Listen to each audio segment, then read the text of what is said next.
You know, I half expect the riders of Rohan to come riding over the hillside behind me. I swear to God we're in Middle Earth up here. And we're on the road to Ben Hope. This is just north of Altnahara in the far north. It's an utterly beautiful part of the Scottish Highlands. Nobody is up here. I absolutely love it. The peace and serenity are just amazing. And I was reading about the new Highlander film that's in production, and I was wondering, okay, well, where in the Highlands are they going to be filming? And then it occurred to me, well, hang on a sec, where exactly are the Scottish Highlands? And I know that sounds like a ridiculous question. I mean, you just sort of vaguely point to the northern third of Scotland on a map and go, that's the Highlands. But you drill down a little bit, and where exactly the Highlands are kind of depends on who you talk to. So I figured, well, since I live here now, I should probably find out where exactly the Highlands are up here. So that's the subject of today's episode. And in addition to that, we've got some more fun stuff planned. We're going to check in on George the tree surgeon. So I've noticed there are several of you in the comments who are very enthusiastic about seeing more of George, and we're going to deliver. So we've got a few other things planned as well. So let's get started.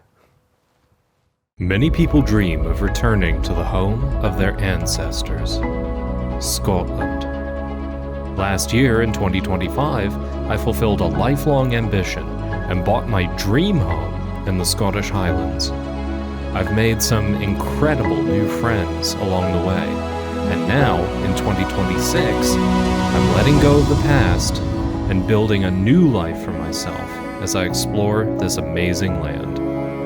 My name's Jason, and I live in the far north of the Scottish Highlands. This is my story. Welcome to the American Highlander.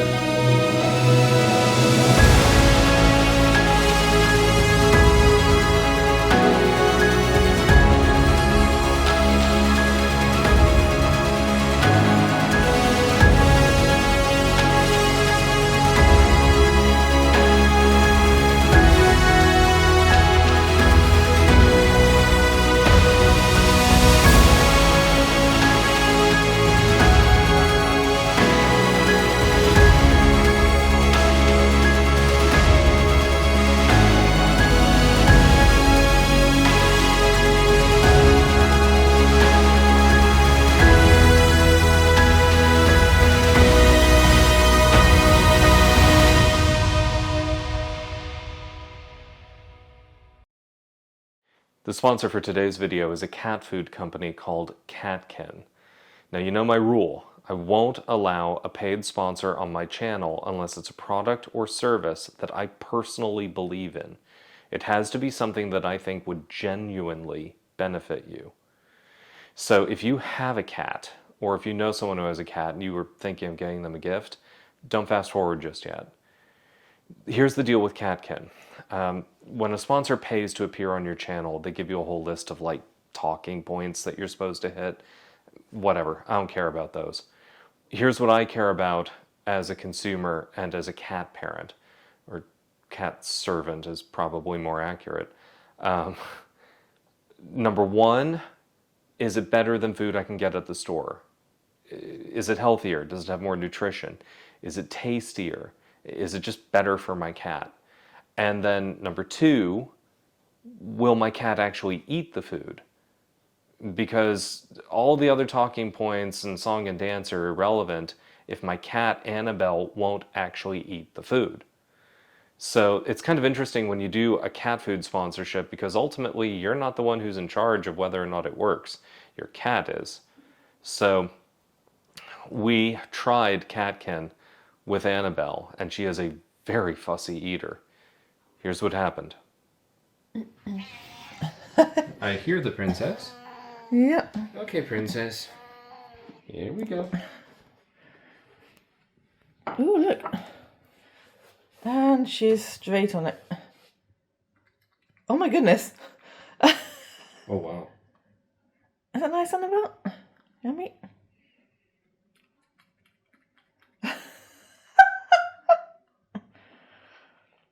This is the fussiest cat I've ever met, and she's... I've never seen her do this. Do you remember the raw food I bought when we first got here, and she just turned her nose up and it's like, nope.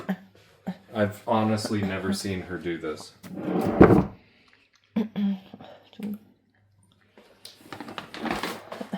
She's just got... Annabelle. This, like... Okay, so for those of you who are watching at home, I need to emphasize this. We have never given her this food before. Ever. We're trying it right now for the first time. We're not filming on our normal camera gear because we're like, let's just film it and see what happens, because we honestly didn't know. This is real. Like this is actually a real reaction. This is insane. She, seriously, I've tried her on so many other different brands of raw food, so many different types of regular cat food, and she's like, nope, I don't want it.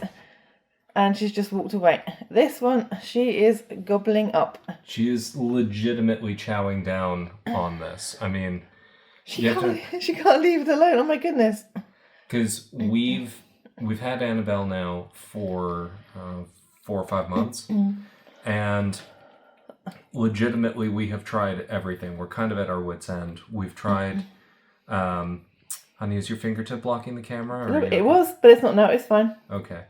So we have tried feeding her everything we could think of. Wet food, dry food, mixing snacks in the food. It honestly has been a struggle, and that struggle is real, because she is just such a finicky eater. So, needless to say, yeah, we're sold. KatKin works. No one's more surprised by this than we are, quite honestly. If you want to give it a try yourself, go to KatKin.com and plug in discount code JASON50. That'll give you 50% off. You can try it out. There's a bunch of talking points on the website, so read through all the details to your heart's content.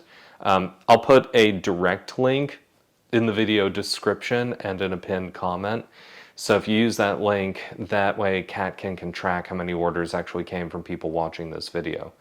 But needless to say, yeah, if you have a cat, you owe it to your cat and to yourself to try out KatKin.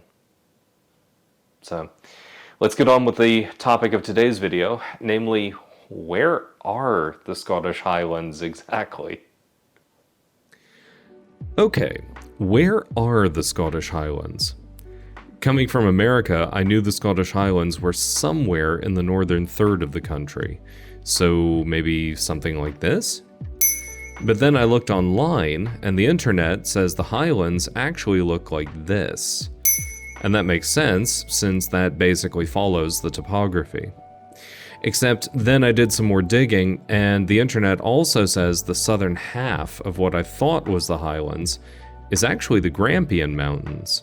So everyone who said I was wrong when I said in the pilot episode that I live in the northwestern Highlands can shut it.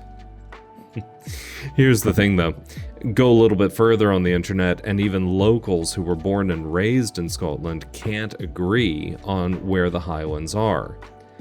Take a look at Reddit, for instance.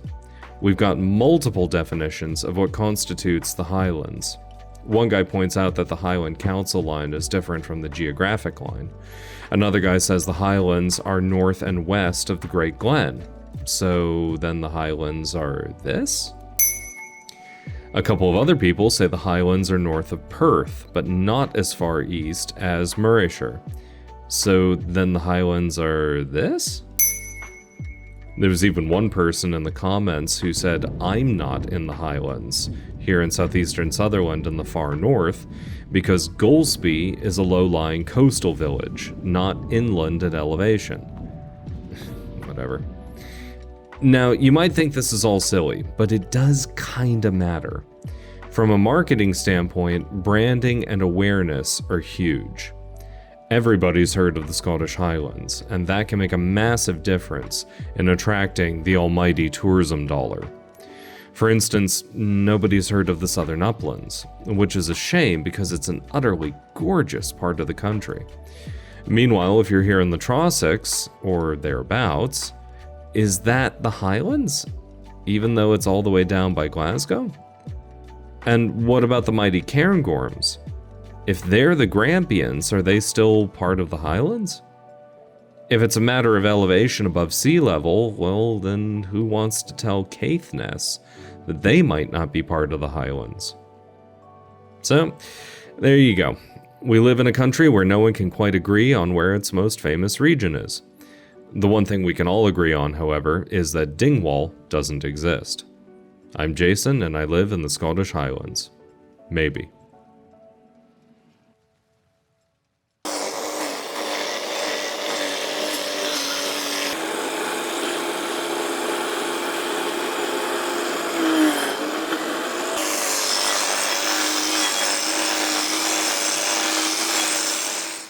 Hey, you guys remember George, the tree surgeon from season 1 of the American Highlander? So we're back and we're at his workshop. This is pretty close to where I live in southeastern Sutherland in Goulsby.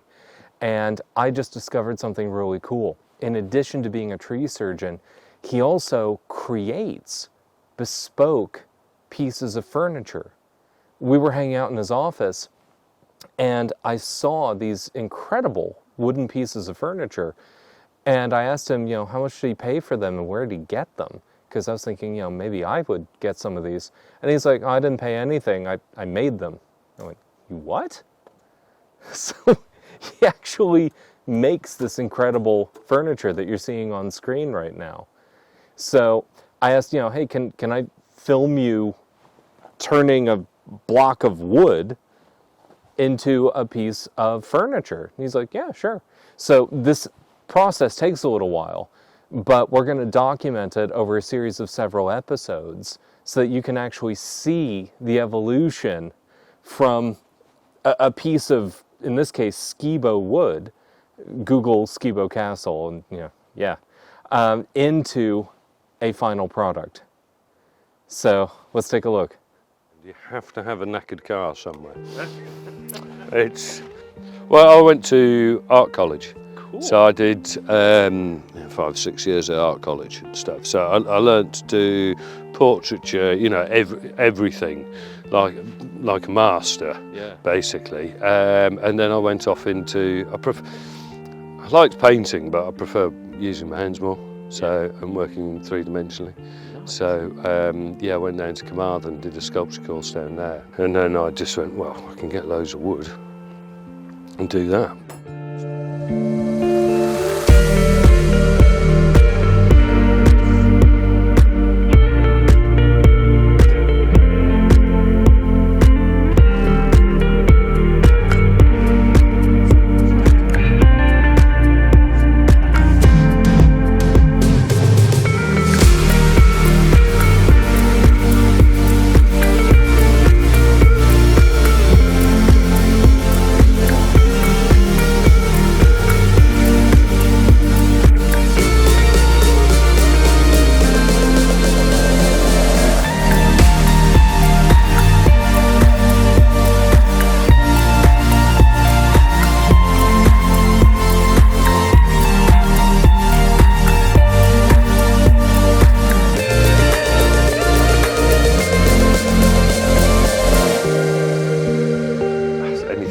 150, 100 hours. Wow.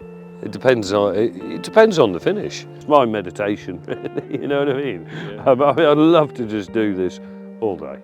Yeah. You know, every day, just go and create things and stuff, you know. But life has its little turns, and you gotta pay the bills. You know.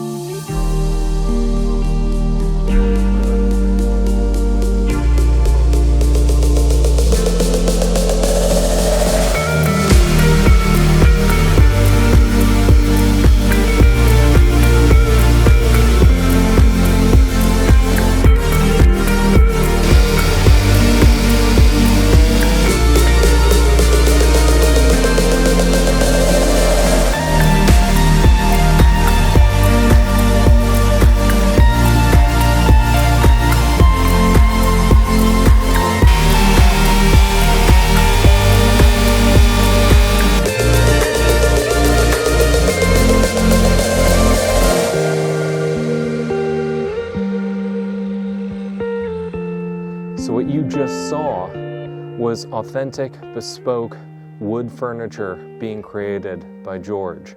So you won't get this in any stores. It's not something that you'll find anywhere else because it's made by one guy. And I had no idea that he does this. So if you want one of these pieces for like your living room or something, I'll put his contact info somewhere in the frame. Just email him, reach out to him, because I'm sure he'd be willing to sell you one of these pieces if you're interested.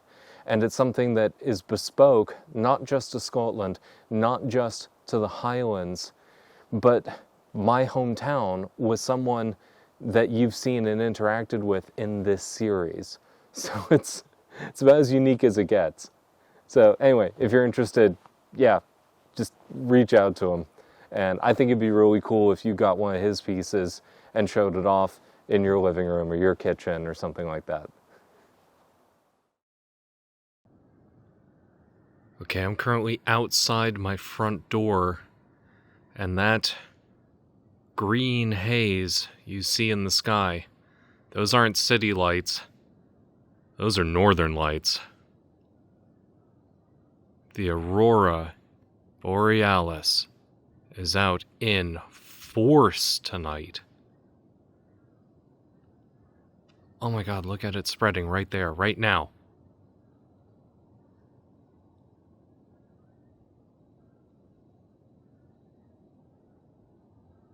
This is unbelievable.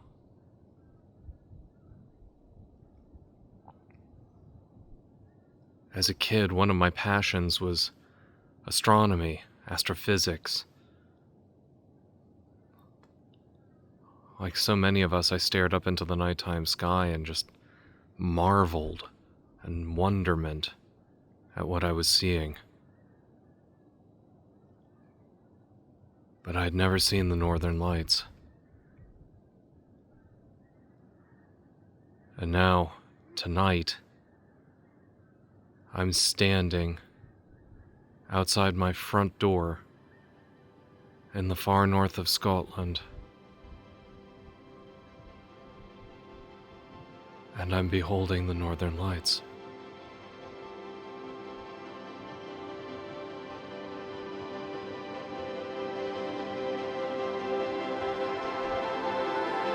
My God.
is honestly a night that I will remember for the rest of my life.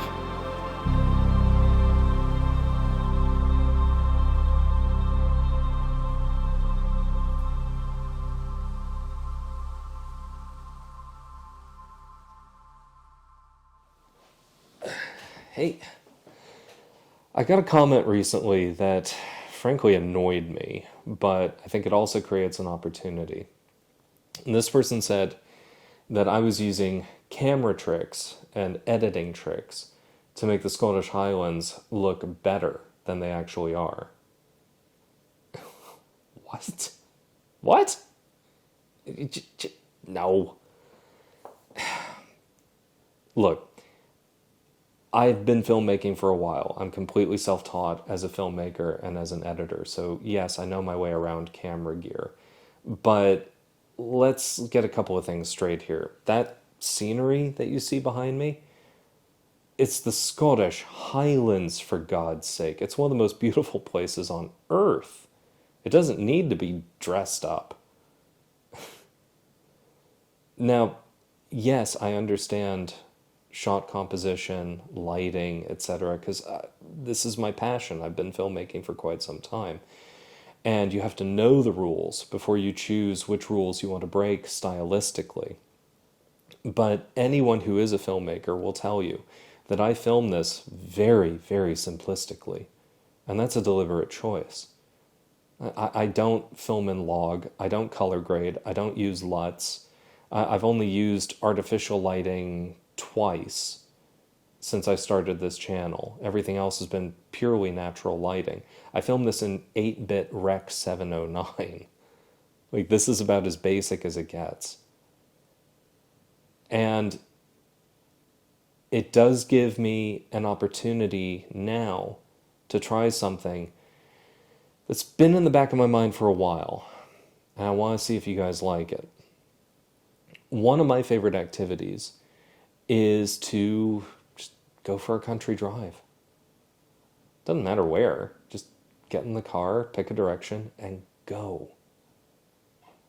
And it's something that fewer and fewer people seem to enjoy or even experience as more of the human race urbanizes every year.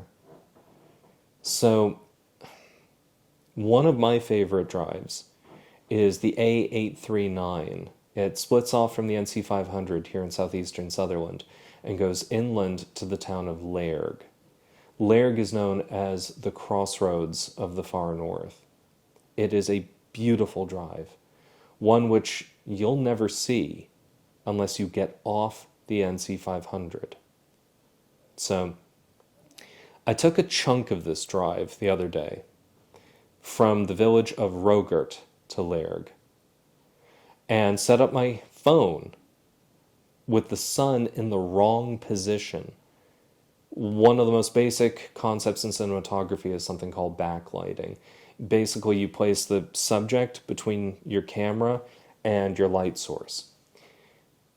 Well, I was driving west-northwest, and the sun was east-southeast. It's exactly where you wouldn't want it to be. So, I did this deliberately, on my phone, one long, unbroken take. No edits, no tricks, no nothing, lighting completely wrong. Just to show you how beautiful it is up here. So, grab a cup of tea, put your feet up, and let's go for a country drive.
A letter to my future self. Did the pain ever go away? Did the nightmares ever end? Did you finally forget the sound of your father's shouting? Did the voices of all your exes finally fall silent? Did a day go by without thinking about the bullies? Did you make it a life worth living? This wasn't the end, Jason. This was the beginning. If only you knew what was to come. You'll see.